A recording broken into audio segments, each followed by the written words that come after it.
আসসালামু আলাইকুম রহমতুল্লাহি ওয়া বারাকাতুহু। সম্মানিত দর্শক, নতুন সরকারের মন্ত্রী পরিষদ কেমন হলো? এই মন্ত্রী পরিষদ কতটা সফল হবেন, কতটা ব্যর্থ হবেন এবং এই মন্ত্রী পরিষদের নেতৃত্বে যে দেশ পরিচালিত হবে, এ দেশ কি খুব দ্রুত সিঙ্গাপুরের মতো হয়ে যাবে, থাইল্যান্ডের মতো হবে, কিংবা আমেরিকা, ইউরোপের বা সুইজারল্যান্ডের মতো হয়ে যাবে, নাকি উগান্ডা, বুরুন্ডি, ইথিওপিয়া এ সকল দেশ দীর্ঘদিন যেখানে বিশৃঙ্খলা ছিল এবং এখনো পর্যন্ত যে সকল দেশকে সভ্য মনে করা হয় না, বাংলাদেশ কি সেই পর্যায়ে যাবে কিনা, এই বিষয়গুলো নিয়ে আলোচনা করব। প্রথমত যারা মন্ত্রিপরিষদে স্থান পেয়েছেন সবাইকে স্বাগতম। বেশিরভাগ যারা মন্ত্রিপরিষদের সদস্য তাদের সবার সঙ্গে আমার ব্যক্তিগত সম্পর্ক ভালো। তারা আমাকে চেনেন, আমি তাদেরকে চিনি, এবং কারো কারোর সঙ্গে সম্পর্ক এত বেশি যে আমি মন্ত্রী হলে যেমন তারা খুশি হতেন, আর তারা মন্ত্রী হওয়ার কারণে আমিও তদ্রুপ খুশি। এমন বন্ধুবান্ধবের সংখ্যা অনেক অনেক বেশি, যে কারণে আমি বলতে গেলে যে অতীতের যে কোনো সময় চাইতে বর্তমান যে সরকার আছে সেই সরকারের প্রধান তিনি এবং তার সঙ্গে সঙ্গে অন্য যারা মন্ত্রী পরিষদের কর্তা ব্যক্তি রয়েছেন তাদের মঙ্গল কামনা করছি। তারা ভালো করুন, তারা ভালো করলে আমার ব্যক্তিগতভাবে ভালো লাগবে। আমি রাজনীতির সঙ্গে দীর্ঘদিন জড়িত, জাতীয় রাজনীতির সঙ্গে সেই 2001 সন থেকে জড়িত। আর যেহেতু সংসদ সদস্য ছিলাম 2008 থেকে 2014 অবধি, ফলে রাষ্ট্র ক্ষমতা, প্রশাসন যন্ত্র সব জায়গা দেখা হয়ে গেছে। ব্যক্তিগত আকর্ষণ, লোভ, লালসা এগুলো কখনো মনেই হয়নি। রাজনীতি আমাকে আসলে কেন জানি আকর্ষণ করেনি। মনের আনন্দে, মনের ইচ্ছায়, বিভিন্ন কারণে কৌতূহলবশত এমপি ইলেকশন করেছিলাম, কিন্তু 1 বছরের মাথায় আমার মোহটা চলে যায়। আমার কাছে ভালো লাগেনি, এখনো আমার কাছে ভালো লাগে না। আমার কাছে এই যে কথা বলছি, টুকটাক ব্যবসা বাণিজ্য করছি, পারিবারিক জীবনযাপন করছি, একজন সচেতন নাগরিক হিসেবে মুক্ত বিহঙ্গের মতো ঘুরে বেড়াচ্ছি, এটা ভালো লাগে। আর রাষ্ট্র ভালো মতো চলুক, কথা বলার সুযোগ দিক এবং একটা প্রতিযোগিতা থাকুক দেশের মধ্যে, যোগ্য মানুষ যোগ্য জায়গায় স্থাপন হতে পারে, যে যা করতে চায় সেটা যেন তিনি তার যোগ্যতা অনুযায়ী করতে পারেন এবং তার প্রতিফল পেতে পারেন। মূলত এতটুকুই আশা। সসম্মানে দেশে থাকতে চাই, কিংবা ধরুন একটি উমরা করতে গেলাম, পরিবার নিয়ে দেশের বাইরে বেড়াতে গেলাম, যেন এয়ারপোর্টে হেনস্থা না হই, ব্যাগটা না কেটে নেয়, বা ওখানে দেখা গেল এসবির লোক, ডিবির লোক তারা একটু বসায় রাখলো যে দেখি আপনি কি ঠিক করছেন, এই ধরনের হেনস্থা যেন না হয়। এই জিনিসগুলো এতটুকু আকাঙ্ক্ষা, এর বেশি আসলে আমার ব্যক্তিগতভাবে আকাঙ্ক্ষা নেই। ফলে অনায়াসে যে কোনো মানুষের সমালোচনা করতে পারি, আর অনায়াসে যে কোনো মানুষের প্রশংসা করতে পারি। তো সেই দিক থেকে নতুন যে মন্ত্রী পরিষদ, সেই মন্ত্রী পরিষদ নিয়ে যে মূল্যায়নগুলো করব, সেই মূল্যায়নে আমার ব্যক্তিগত কোনো লোভ নেই, লালসা নেই, ব্যক্তিগত কোনো ক্রোধ নেই, কামনা নেই, বাসনা নেই, কারোর প্রতি কোনো ঈর্ষা নেই। নিরপেক্ষভাবে বলার চেষ্টা করব, আপনাদের ভালো লাগবে। এখানে যারা অন্তর্ভুক্ত হয়েছেন 2 গ্রুপ। এক গ্রুপ হলো বিএনপির পরীক্ষিত, পরিচিত সাবেক মন্ত্রী, সাবেক এমপি, এদের একটা বিরাট অংশ। এই বিরাট অংশটি কেউ ভালো, কেউ মন্দ, কেউ সৎ, কেউ দুর্নীতিবাজ, কেউ সুস্থ, কেউ অসুস্থ, এবং আমরা তাদের সবাইকে চিনি। তারা কি করতে পারেন এবং অতীতে ক্ষমতা পেয়ে তারা কি করেছেন, ভালো না মন্দ, সেটা আমরা জানি। তো কাজেই সেদিক থেকে যারা পুরনো আছেন তাদের কাছ থেকে নতুন কোনো কিছু আশা করাটা আমার কাছে বুদ্ধিমানের মতো মনে হচ্ছে না। বরং যেটা হয় কি জানেন, মানুষ যারা ভালো কাজ করে তারা যে কোনো পরিস্থিতিতে ভালো কাজ করে, আর যখন মানুষ মন্দ কাজ করে, মন্দ কাজ করার পরে যখন মানুষ বিপদের মধ্যে পড়ে, বিপত্তির মধ্যে পড়ে, তখন সে তওবা করে, আল্লাহ তুমি আমাকে রক্ষা করে, জীবনে আর এই কাজ করব না। কিন্তু যেই মুহূর্তে তার বিপদ আল্লাহ উঠিয়ে নেন, তখন সে করে কি, আগে যে খারাপ কাজ করত তার চেয়ে বেশিভাবে খারাপ কাজ করে, আর যে সময়টিতে তার উপর দুর্ভোগ দুর্দশা ছিল ওই সময়টিতে তার যে ক্ষতি হয়েছে তার দৃষ্টিতে সেই ক্ষতি পুষিয়ে নেওয়ার জন্য তার আরো বেশি জুলুম অত্যাচার করে। এবং স্বয়ং আল্লাহ তাদের সম্পর্কে বলে যে এই লোকগুলো পশুর চেয়েও খারাপ। এবং তারা যখন বিপদে পড়ে আল্লাহ বলেন যে আমাকে তারা এমনভাবে ডাকে এবং আমি যখন তাদের ডাকে সাড়া দেই, তাদের দুঃখগুলো মোচন করে দেই, পরে তারা এমন আচরণ করে মনে হয় যেন আমাকে কোনোদিন ডাকেইনি। তো বুঝতে পারছেন যে আমি কি ইন্ডিকেট করছি।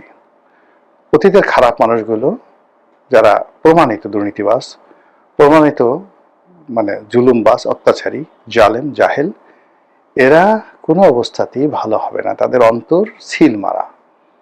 রাষ্ট্র ক্ষমতায় বসে যে লোক খারাপ কাজ করে জীবনে, এরা দ্বিতীয়বার ক্ষমতা পেয়ে বা কোনো পরিস্থিতিতে ভালো কাজ করেছে এরকম নজির নেই। এরকম নজির নেই। এটা জেনেটিক্যালি এভাবেই ইঞ্জিনিয়ারিং হয়ে পড়ে। তাহলে আপনার সম্ভাবনাগুলো রইল কোথায়? কেবলমাত্র তরুণ, নতুন, অথবা অতীতের যারা ভালো কাজ করেছে তাদের প্রতি তারা ভালো কাজ করবে। এখন এখানে অতীতে যারা ভালো কাজ করেছেন তারা অতীতে যে গতি নিয়ে, শক্তি নিয়ে ভালো কাজ করেছেন, বয়সের কারণে, অবস্থার কারণে, পরিবেশের কারণে তারা আগের মতো চলতে পারবেন না। একজন যেমন দেখা গেল যৌবনে সে একটা লাভ দিয়ে সে 10 হাত যেতে পারত, এই বুড়ো বয়সে সে লাভ দিয়ে 2 হাত যেতে পারবে। ফলে তার সততা থাকবে কিন্তু আউটপুট আসবে কম। অন্যদিকে অতীতের যারা বদমাইশ, আবু লাহাব চরিত্রের, আবু জেহেল চরিত্রের, কিংবা ধরুন কারুনের চরিত্রের, লোভী চরিত্রের, ফেরাউন চরিত্রের, তারা এই সুযোগ পেয়ে তাদের যে অতীতের যে অভিজ্ঞতা, সেই অভিজ্ঞতা দিয়ে তারা এমন একটা বিস্তৃত সিন্ডিকেট গড়ে তুলবে যে অতীতের যে কোনো সময় চেয়ে তাদের এই সিন্ডিকেটের ক্ষমতা কয়েক গুণ বেড়ে যাবে। এর কারণ হলো তাদের মস্তিষ্ক, তাদের মন, ওটার জন্য তার ফিজিক্যাল, ভালো কাজের জন্য তার ফিজিক্যাল ফিটনেস দরকার, কাজ করতে হয়। আর মন্দ কাজের জন্য শুধুমাত্র মন্দ চিন্তাই যথেষ্ট, মন্দ ডিসিশন যথেষ্ট, মন্দ পরিকল্পনায় যথেষ্ট। আপনার অ্যাপিস্টেন এই যে কেলেঙ্কারি হলো আমেরিকাতে, সেটা দেখলেই বুঝতে পারবেন। তো কাজেই পুরনোদের মধ্যে যারা খারাপ তাদের দ্বারা কি হতে পারে, আর যারা ভালো তাদের দ্বারা কি হতে পারে, আশা করি আপনারা বুঝতে পেরেছেন। এর বাইরে নতুন যারা সংসদ সদস্য হয়েছেন, এদের মধ্যে যারা টাউট, তারা টাউটারি করবেন। যারা ভালো, তারা ভালো কাজ করার চেষ্টা করবেন এবং টাউটদের দ্বারা আঘাতপ্রাপ্ত হয়ে তারা হতাশ হয়ে পড়বেন, কাজ করতে পারবেন না, পদে পদে বাধাগ্রস্ত হবেন। যারা ইনোভেটিভ তারা নতুন কিছু করার চেষ্টা করবেন। যাদের পাবলিক ফেস রয়েছে, জনগণ যাদেরকে ভালো হিসাবে জানেন, তারা সত্যিকার অর্থে চেষ্টা করবেন যেন জনগণ তাদেরকে স্মরণে রাখে এবং তাদের এই যে দায়িত্ব আল্লাহর পক্ষ থেকে এসেছে এটাকে তারা সদগায়ে জারি হিসেবে গ্রহণ করে ভালো ভালো কাজ করার চেষ্টা করবেন।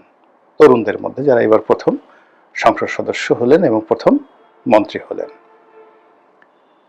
এর বাইরে যে জিনিসটি হবে এই মন্ত্রী পরিষদে, এটা হলো একটা কালেকটিভ এফোর্ট। আপনার যত ভালো কাজই হোক না কেন, যদি এখানে মন্দের পরিমাণ বেশি হয়ে যায় তাহলে এই মন্ত্রী পরিষদের একটা বদনাম হয়ে যাবে।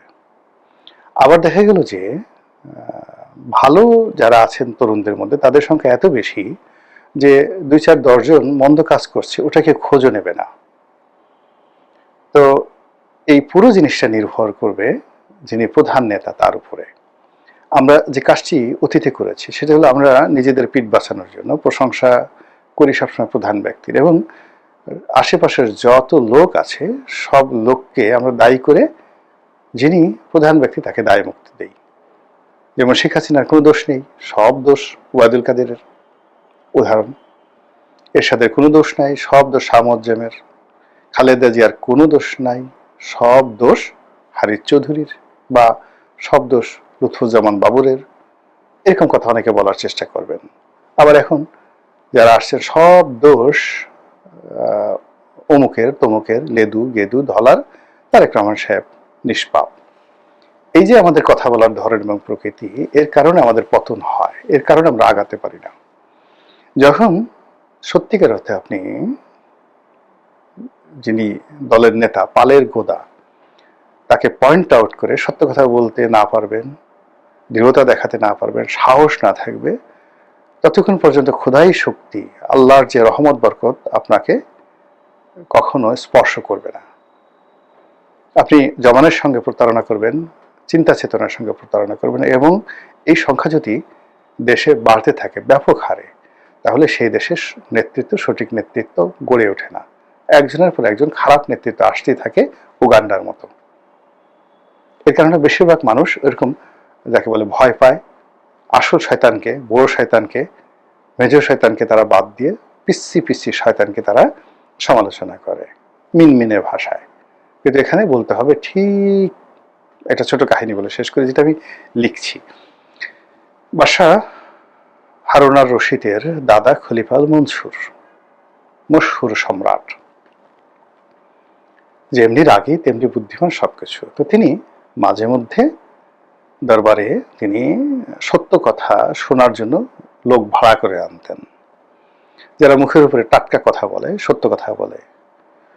তো একবার এরকম তিনি কয়েকদিন কন্টিনিউয়াসলি খালি দালালি শুনতে শুনতে পাগল হয়ে গেলেন। তো বলে যে আমি আর সুস্থ থাকতে পারছি না, আমার সামনে আমার সম্পর্কে সবচেয়ে সত্য কথা বলতে পারে এইরকম একজন লোককে নিয়ে আসো।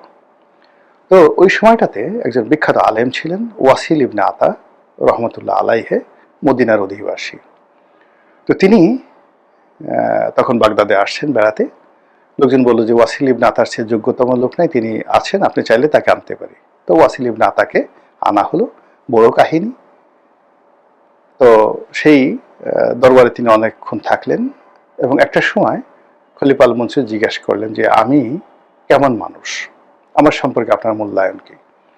তো ওয়াসিল ইবনে আতা বললেন, আপনি হলেন সবচেয়ে বড় শয়তান, এবং সকল শয়তান, আপনার প্রজাতন্ত্রের যত শয়তান আছে সব শয়তানের সর্দার।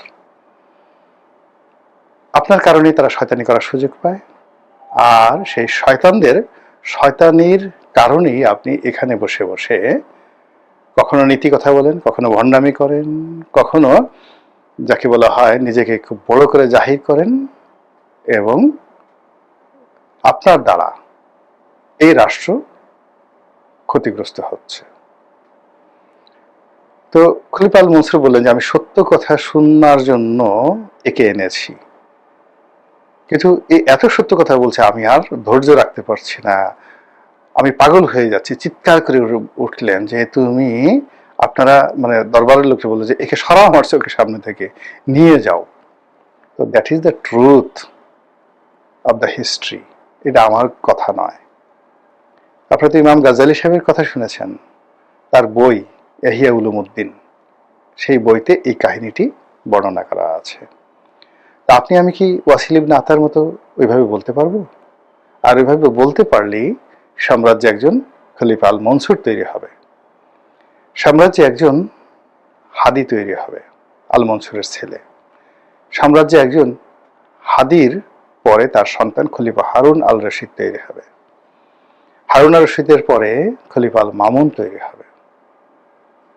আদারওয়াইজ আমাদের দেশে উগাতা, বুগাতা, কুকাতা, চুগাতা এরকম টাইপের নেতা তৈরি হবে, আর দেশ হয়ে যাবে উগান্ডা, বুগান্ডা, চুগান্ডা, এরকম একটা দেশ হয়ে যাবে। ফলে পুরো জিনিসটাই নির্ভর করছে আপনার আমার উপর, জনগণ। হাউ উই আর এক্সপেক্টিং, আমরা কি আশা করছি, হাউ উই আর পারফর্মিং, এবং how we are acting and reacting, এগুলোর উপরে কিন্তু নির্ভর করে। আরো অনেক গল্প আছে, আস্তে আস্তে বলবো, নতুন সরকার আসলে তো আস্তে আস্তে বলবো। কোরআনের কথা, হাদিসের কথা, আল্লাহর মানে নিয়ামত, বরকত এমনি এমনি আসে না।